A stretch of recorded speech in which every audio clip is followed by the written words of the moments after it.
자, 2번 문제. 2번 문제에다가 별표 3개 붙이시고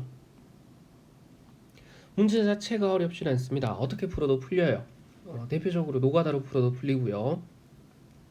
근데 이걸 반드시 항등식에 관련된 문제를 풀 때 전개를 해서 개수를 비교하면 그렇게만 풀어야 되고 어떤 값을 대입해서 풀면 반드시 그렇게만 풀어야 되고 하는 부분은 아닙니다. 그러니 한 문제 안에서도 두 가지 방법 또는 세 가지 방법들을 섞어서 정리를 할 수도 있다라는 것 정도는 알아두시고 그러면 가장 쉽게 좀 접근할 수 있는 방법부터 처리를 한번 해볼게요. 전개를 해서 개수를 비교를 한다면 별로 추천하진 않지만 그러면 우변만 정리를 하면 되겠죠. x세제곱이고요. 마이너스에 3x 제곱이고 플러스 3x고 플러스 마이너스 1이죠. 마이너스 1에다가 플러스 a 곱하기 x 제곱이고 마이너스 2x 플러스 1이고요. 이따가 b 곱하기 x 마이너스 1이고 플러스의 c입니다.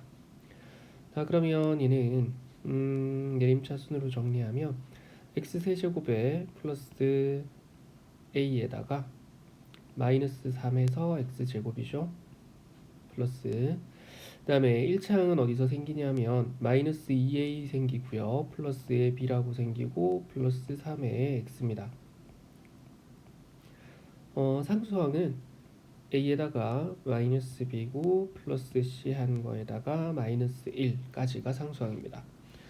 자, 그러면 1번하고 똑같이 개수를 비교한다면 지금 이게 2차항 개수가 마이너스 2여야 돼요.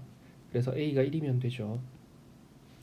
그 다음에 1차항 개수가 3입니다. 그러면 a에다가 1 집어넣으면은 마이너스 3 플러스 마이너스 2 플러스 3에서 여기가 b가 얼마여야 되죠? 2가 되면 되나요? 그 다음에 여기 상수항이 좌변이랑 비교하면 1이어야 돼요. 그래서 a에 1 집어넣고 b에 2 집어넣으면은 마이너스 1. 그래서 c 마이너스 2가 1이어야 되니까 c가 3이면 될 것 같아. 문제에서는 곱의 값을 구해라 그랬으니까 a 곱하기 b 곱하기 c 얘를 계산해주면 6이 됩니다. 자, 전개를 해서 이런 식으로 풀어줘도 돼요. 반드시 이 풀이가 나쁘다 또는 시간이 오래 걸린다 라고 할 수는 없습니다. 근데 별로 추천하지 않는다는 건 가장 생각을 안 하고도 풀 수 있어요. 기계적으로 풀 수 있는 문제란 말이죠. 자, 그 다음에 두 번째, 또는 어떤 식으로 얘를 풀어줘도 되냐. x에 어떤 특정한 값을 대입을 해서 풀어도 돼요.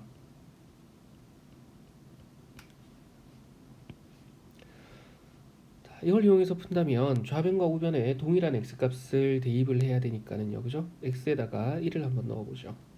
그러면 좌변은 3-2 플러스 3에다가 플러스 1이라서 좌변에 3이 남을 거고 우변은 다 0돼서 없어지고 c만 남습니다. 그래서 여기서 c가 3이다 라고 생각할 수 있을 거고요. 그럼 반드시 없어지는 값만 넣어야 되나요? 그런 건 아니죠. x에다가 0을 집어넣어 보면 좌변은 계산했을 때 1이 남습니다. 그리고 우변은 마이너스 1이 세제곱이니까 마이너스 1에다가 플러스의 a고요. 그 다음에 0을 넣었으니까 마이너스 b고 플러스 c인데 c가 3인 거는 위에서 찾았으니까 여기다가 3이라고 대신 넣어줄게요. 이렇게 정리를 했을 때 알 수 있는 게 a-의 b고요. 마이너스 플러스 2고 넘기면 마이너스 2니까 이게 마이너스의 1이라고 나올 거예요.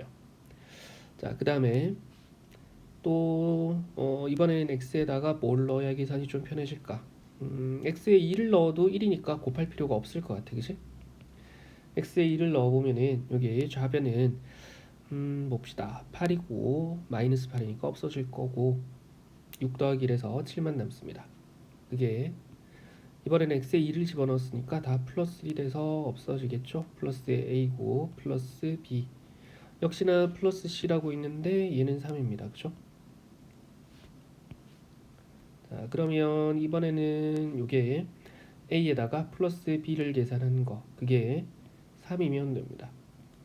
자, 두 개를 연립해서 풀어주면 뭐 이건 간단하니까 두 개 더해버리면 없어질 것 같아요. 그죠? 2a가 2라서 a는 1이고 그럼 빼서 마이너스 1이 나와야 되니까 b는 플러스에 2가 되면 될 것 같아요. 그죠? 자, 이런 식으로 풀어도 돼요. 근데 또 다르게도 풀 수 있습니다.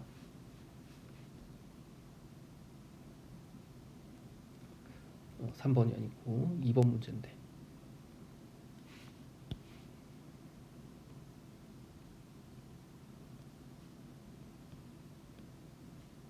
식을 변형해서 나머지 정리를 이용해도 됩니다.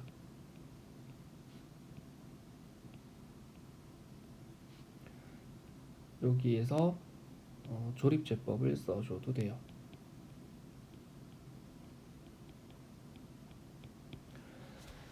세 번째 풀이가 중요합니다. 그래서 빨간색인가요? 그런 건 아니에요. 알겠죠? 자, 지금 항상 수업 시간에 얘기하지만 고1이 곱셈 공식을 외우고 인수분해를 잘 할 수 있습니다. 어쩌라고요? 기본이에요. 중학교 때 다 했던 거잖아요. 그죠? 그렇기 때문에 고등학교에서의 목표는 니네가 어떠한 식이 하나 주어졌을 때 그걸 니네 마음대로 또는 문제 조건에 맞게 이리저리 변형을 하는 거예요. 지금 여기에 좌변 우변을 일단 다 쓰고 봅시다. x세제곱이고요. 걷다가 마이너스 2x제곱 요놈입니다. 네, 우변을 보니까 x-1이 공통으로 있어요. 그죠? 자, x-1을 빼냈다고 생각하면 여기가 x-1에서 제곱이고요. 플러스에 a 곱하기 x-의 1이고 플러스의 b고요. 였다가 플러스 c죠.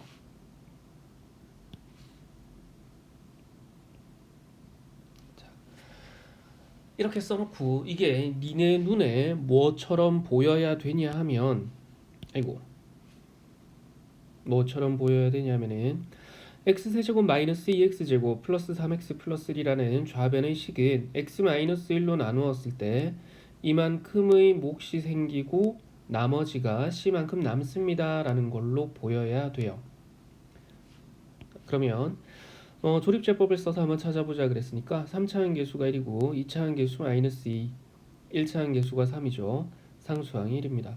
그리고 x-1로 나누는 경우니까 x에다가 1 집어넣어 볼게요. 그러면 1이고 곱해서 1이고 더하면 마이너스 1이고요. 곱하면 마이너스 1이고 더하면 2입니다. 곱하면 2고요. 더해서 3이죠. 즉 나누었을 때 나머지가 3입니다 라고 했으니까 이번에 C가 되는 건 3입니다. 자, 그러면 여기 안에 있는 몫을 떼서 다시 한번 볼게요. 이 식도 x-1로 한 번 더 묶어낼 수 있죠. 그러면 요 x-1로 한 번 더 묶어줬다고 생각하면 x-1이 하나가 생기고 플러스에 a이고 밖에 b가 남습니다. 자, 조립제법에서 제일 바깥쪽에 쓰이는 숫자는 나머지고 여기 들어가 있는 얘들이 전부 다 몫이 되는 거죠. 그죠? 따라서 몫을 다시 x-1로 나누었을 때의 나머지가 b입니다 라는 식이고요. 따라서 얘를 x-1로 한 번 더 나누었을 때의 나머지를 찾으면 됩니다. 그럼 1이고요. 1 집어넣으면 0이고 곱해서 0이고 더해서 2죠. 색깔을 맞출까요? 따라서 생겨있는 몫을 다시 x-1로 나누니까 나머지가 이만큼 남아. 그래서 그게 b예요. 그럼 같은 방법으로 여기 있는 몫을 다시 x-1로 나눈다 하고 생각하면 이걸 또 이해를 못 하시는 분들이 있던데 곱하기 1이라고 굳이 적어줄게요. 이렇게 될 거고, 그지? x-1로 나누었을 때 몫이 1이고 나머지가 a입니다 라는 식이죠. 따라서 x를 마이너스 1로 나누니까 x1 집어넣으면 1이고 더해서 1입니다. 그럼 이게 a겠네요. 그죠? 그러면 우리가 앞에서 풀었던 것처럼 a가 1이고 b가 2, c가 3이라고 생깁니다. 물론 진도 지금 우리 교재의 진도 순서상으로는 조립제법은 항등식이 끝난 뒤에 나와야 되지만 우리는 지금 항등식이 끝난 상태에서 보고 있고요. 더군다나 지금은 중간고사를 대비하는 상황이기 때문에 범위가 섞여 있는 상황에서는 어떤 풀이법을 이용을 하든 풀 수 있어야 됩니다. 더군다나 특히나 3번 같은 경우는 그냥 단순히 식을 계산하는 걸로는 풀리지 않을 거고 식을 묶어 봤을 때 이게 나누었을 때의 몫이고 나머지가 되는구나. 또 한 번 몫을 똑같은 걸로 나누었을 때의 몫과 나머지 하는 부분들의 식을 읽을 수 있어야 되기 때문에 어떻게 본다면 니네가 고등학교에서 연습을 하셔야 되는 부분은 제일 마지막 학교 될 겁니다. 알겠죠?